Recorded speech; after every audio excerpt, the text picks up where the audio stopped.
Hello and welcome to the testing grounds, my sandbox base of oxygen not included, where I try out various mechanics, test out various builds, and when I think they're ready for prime time, I show them off to you guys. So, what do we have today? Today we have this methane distillery. And the thing that's neat about this methane distillery is that it requires no space materials whatsoever. You don't need any niobium, you don't need any insulation, you don't need any supercoolant. I am using insulated tile and supercoolant just for convenience sake, for sake of demonstration. But this could be ceramic, and this could be a room full of hydrogen that's being cooled by a thermal regulator. As long as you have a source of cold and a source of heat, this is an easy build to make. Okay, so first off, why do you want to distill methane? What are the advantages? Well, it's very clear why there's an advantage to boiling crude oil into petroleum. Because if you take crude oil and you put it through a oil refinery, you're going to put 10 kilograms per second of crude oil in, and you're only going to get 5 kilograms per second of petroleum out. You are going to get a little bit of natural gas, which is nice and helps offset it, but it's not nearly enough to offset the 5 kilograms of crude oil that you're just straight up losing through the oil refinery.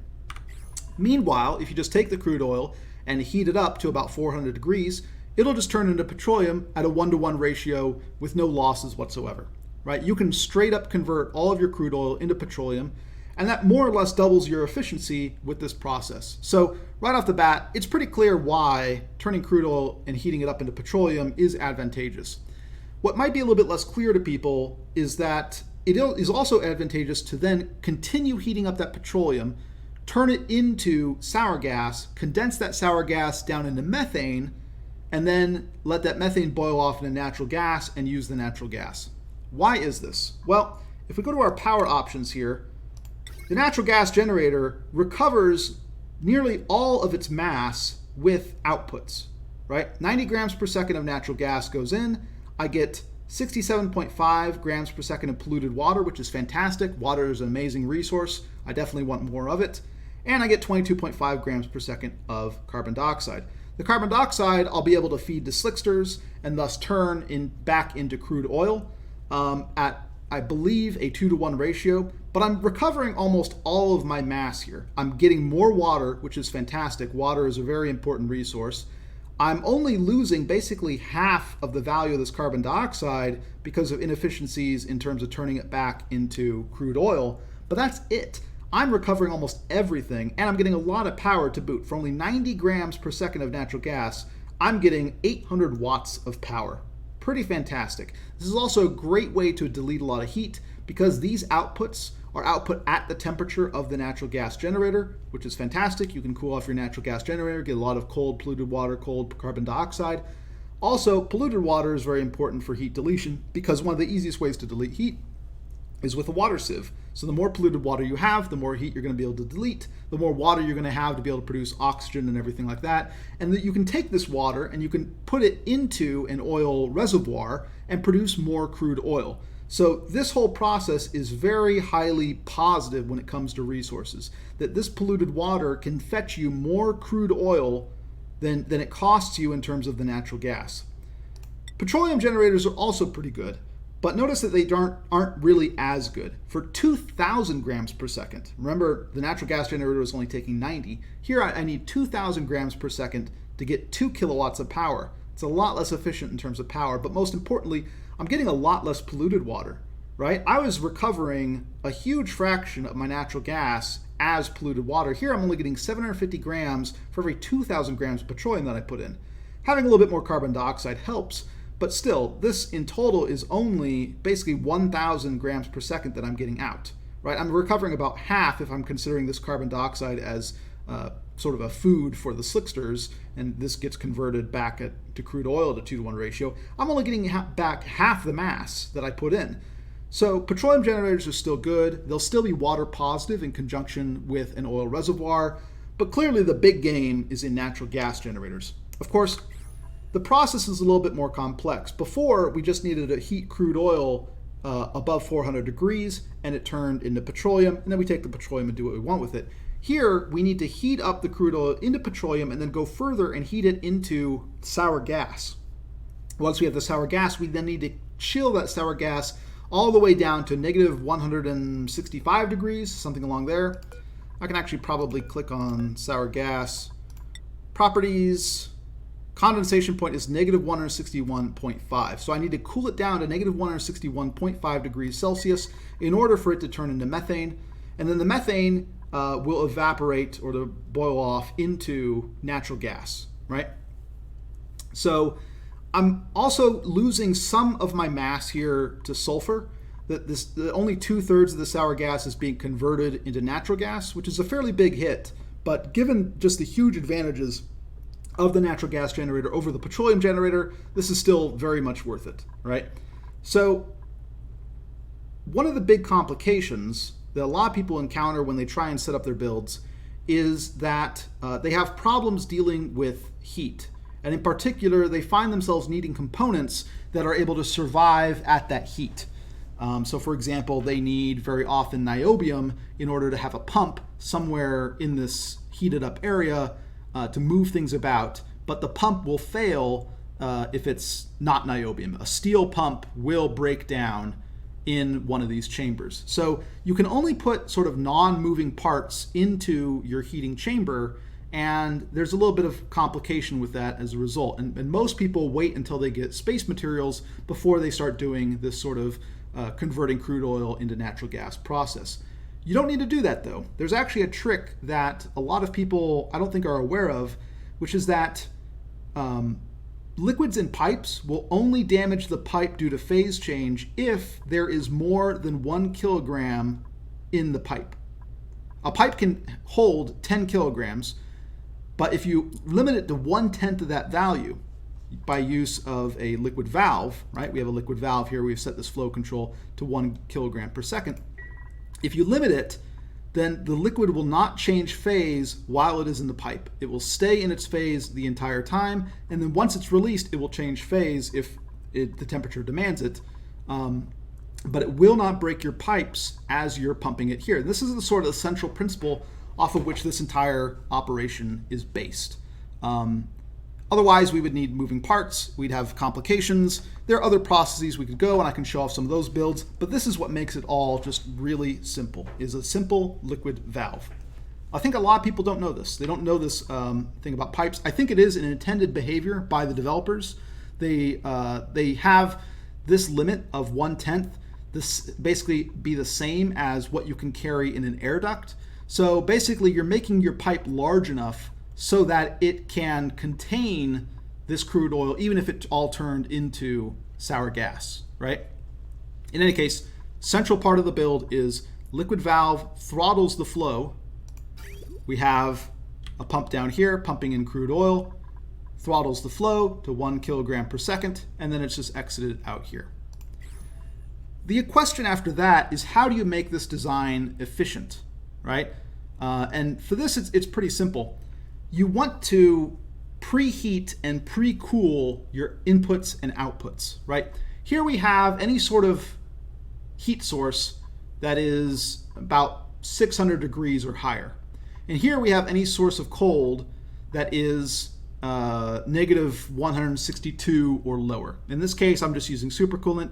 You could have a room filled with hydrogen and thermoregulators, right? And this all could just be cooled off by cold hydrogen. That's perfectly fine. There's actually a lot of other things that you could do. I think an anti-entropy thermal nullifier will actually reach a temperature that can also condense down sour gas into methane. So you have a lot of options that are all viable in the mid-game. Here for demonstration purposes, I'm just using the supercoolant, but you don't need any supercoolant, I want to emphasize. But the main thing is, we don't want our heat source and our source of cold to just be trading with each other a lot. We want it for every little bit of heat that's getting transferred from this system to this system, we want to convert as much of our oil into sour gas and condense it into methane as possible. We want as much throughput as the system as possible for all of the thermal equilibrium that we're reaching. Because if we just left these things, you know, if this was just a source of magma and this was just a source of cold supercoolant, eventually this system would reach thermal equilibrium and our process would stop. If we were generating heat through some process or generating cold, as with an anti-entropy thermal nullifier or with a thermoregulator, we would care very much about the efficiency because it's going to determine how much energy we need to put in keeping this thing cold and keeping this thing hot. And so in order to maximize our efficiency, we basically have our crude oil coming in at whatever temperature. Here I have it coming in at 77 degrees because that's roughly what you're going to get from the oil biome if you just pumped it straight up from the oil biome. We have it for this length of the distillation tube, we have it exchanging heat with the sour gas that is coming down. And this is a win-win, right? Because we want this crude oil to heat up. It needs to heat up to the point where it boils off into sour gas. And once it's reached sour gas, all this sour gas, we want to cool it down because eventually we want to condense it down into methane. So here we have our entry point at about 77 degrees. As we go up, this crude oil is going to exchange heat with the sour gas that's coming down. And we see it getting hotter and hotter and hotter, reaches this liquid vent, boils off, becomes sour gas, and starts its process down. And as it goes, it's heating up the next batch of crude oil that's coming in and getting cooled down itself in preparation for this step, right? And here we have basically the same process, only just a little bit in reverse, right? We get this nice methane, which is being pumped out with a mini liquid pump. You could use a normal pump as well if you don't have access to plastic. Just if you do, remember to put a liquid valve here for the same principle, right? We don't want this methane boiling off into natural gas in the pipes and damaging them. We need to limit this to 1 kilogram per second, right? So you can have a normal pump, and if so, put a liquid valve. If you don't have a normal pump, if you're fine using a mini liquid pump, you could just use a mini liquid pump because a mini liquid pump only pumps 1,000 grams per second anyways. I digress. The point is, we have this cold methane coming up, right? It's starting at negative 160 degrees, and as it goes up, notice it's jumping back up to around 77, right? This is the area that we've decided is going to be about 77. This area is going to be about 560/600. This one's going to be negative 160. There's a thermal gradient basically across here. This doesn't show up very well because it's only temperate for a very small portion here, but cold to hot across this spectrum. And when it exits out, it's already boiled off, right? Here the natural gas is being released at roughly the temperature that the crude oil is being put in at, right? This increases your efficiency considerably, and it provides you a huge advantage in terms of keeping this heat source hot and keeping this cold source cold, because in practice, this heat source is probably either going to be a metal refinery setup or a volcano. And this cold source is either going to be an anti-entropy thermal nullifier, which you'll need to keep supplied with hydrogen, or it's going to be a thermal regulator, which you're going to need to keep supplied with power and coolant and all this stuff. So you have costs associated with keeping this in cool and keeping this in hot. This sort of process like this is going to be very important to making this whole thing efficient. If the whole reason is to get more power out of your system and use up less resources, this is how you do it. And this is a really cheap and easy build. Of course, it can be made even more efficient by extending this tube out even further. The more surface area we have for heat transfer, the better, right? The more dwell time we have, the more time that the sour gas and crude oil have to reach equilibrium, the better. Basically, the further apart we can put these two sources, the better, because the less sort of efficiency losses that we'll have just with this one dumping its heat into this. But a build just this big works perfectly fine, right? We can just go ahead. We can go ahead and watch it in action. This is going to turn on and off because basically each packet is able to supply 10 packets through this liquid valve. So this is only going to be on 1/10 of the time. That's fine. Just you can kind of ignore this. I have the shut off just set to an Atmos sensor. One note is that I'm controlling the temperature of this heat with a hydro sensor. So if there is crude oil / petroleum in this area, then this door will close and this area will heat up and boil it off. And so periodically this door is going to close. It's going to heat up this window tile back up a little bit higher, right? Like we're kind of gearing up. You see that it's kind of getting a little bit more difficult for it to boil off this petroleum. Eventually we're going to go over 10 kilograms. You can set this to practically whatever. But then this door is going to close, and we're going to have heat transfer going in again. In this case, it doesn't take that much. This window tile immediately heated back up to 1100 degrees, right?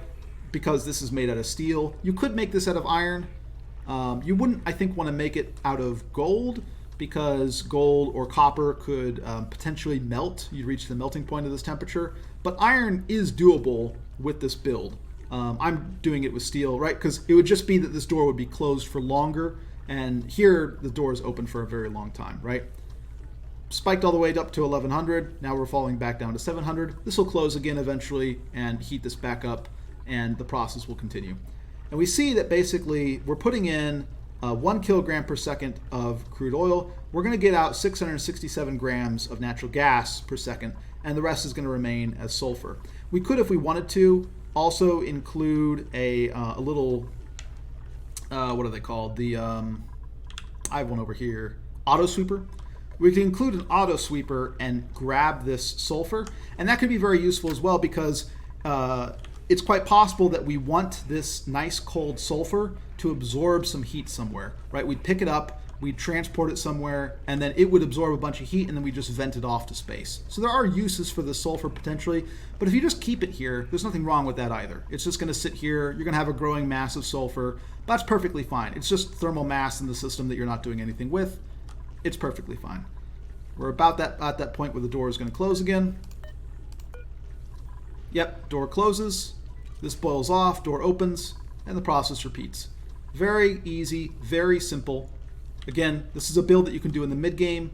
If you have access to a volcano, that's perfect. A volcano is the perfect heat source because it's not going to require any energy for you to use. If you could, in theory, use this build with space materials. You just have a thermal aquatuner in here, built in a niobium. You'd have supercoolant or some other fluid around it, and then you would send all of the cooling down to here, and it would supercool this area, right? That is a way that you could do this exact same build, but the whole point of this really is it's so easy to make a build that doesn't involve. It's so easy to make a build that involves space materials. This is one that doesn't involve really any space materials. It really doesn't involve much of anything, right? We have radiant liquid pipes. We have diamond. We have a little bit of steel, which could be iron if we wanted to. This build is very cheap, really not expensive at all. I think it's a really good build. You could go even cheaper though if you wanted to, right? And say, I don't even want to use radiant liquid pipe. I want to use just something that I have tons of laying around. And here we have another build. This is basically just a larger version, right? The same idea applies. We have a liquid shutoff valve, which I can toggle on and off in case I want to turn off the system. We have a series of liquid valves, right? Let's go to the plumbing view. These liquid valves are carrying or distributing crude oil in packets of 1 kilogram per second and spreading it out across here. The crude oil is then flowing up. It's exchanging heat with the sour gas that's being produced up here. We have the same sort of thing. We have a hydro sensor, which is going to turn these off. Actually, I don't think I have this. Yeah, we can say activate if. All right, we can go ahead and turn this off. I was just heating the system up because I needed to kind of reach thermal equilibrium. And this is all just igneous rock. I put temp shift plate in here, which isn't really necessary, but you're probably at a point in the game where you have 100,000 kilograms of igneous rock and you want to get rid of it somehow. This is a great way to get rid of it. Just throw it in here. It's hot up here. I accidentally built these out of insulation. These don't need to be built out of insulation. They can be built out of igneous rock as well. And then down here, we have a pump, and we have, frankly, we have like 3 more liquid valves that are necessary. Because again, 1/3 of the mass is going to turn into sulfur. This just kind of is pretty, but you could knock these 3 off and just kind of expand the wiggliness. But I like the symmetry of all this. And yeah, you could do this all with igneous rock. There's no reason you can't. You do want the system to be larger. You do want it to be taller. That way there's more room for this sort of gradient that happens, right? Here we get a little bit more of a gradient because I put in this this temp shift plate. The temp shift plate is not necessary, but it makes this a little bit more clear of a gradient, right? Here, I noticed that I didn't really have much of a gradient that I could show off. I have this little bit right here. This shows us a better gradient. And if I had built these liquid bridges out of the correct material, like I built this one out of the correct material and then I accidentally switched to insulation, we would have that gradient there as well. That's fine, right?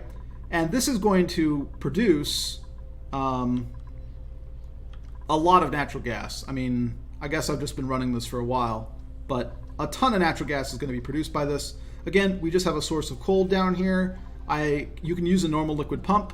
You could also use a series of mini pumps if you don't want these liquid valves. Either is fine. You only need 7 of them. You don't need 10 because, again, 1/3 of your mass is going to be left over as sulfur. But this works on the exact same principle, right? We are throttling the flow of oil.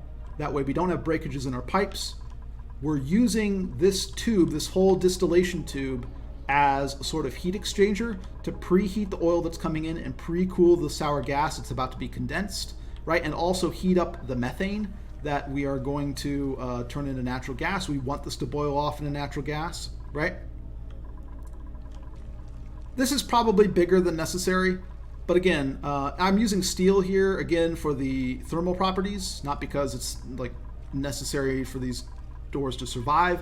You could use iron. Just be aware that these doors are going to be closed for a longer fraction of time as a result, but you could still do the build this way. That's perfectly fine. And yeah, old Big Bertha over here is going to produce a lot of natural gas, right? We're sending in 10 kilograms per second of 10. Let's do the math. We're sending in 10 kilograms per second of crude oil. That's all getting converted because of mass conservation, effectively. That's getting converted into 2/3 of that will be, yeah, so we're going to get 6.67 kilograms of natural gas out. 6.67 kilograms of natural gas is then going to turn into, let's do the math. 6.67 tons, 6.67 kilograms of natural gas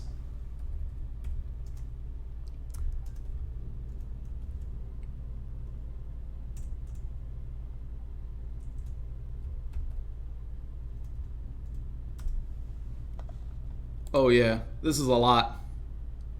So we basically have as much power as we could possibly want. We're looking at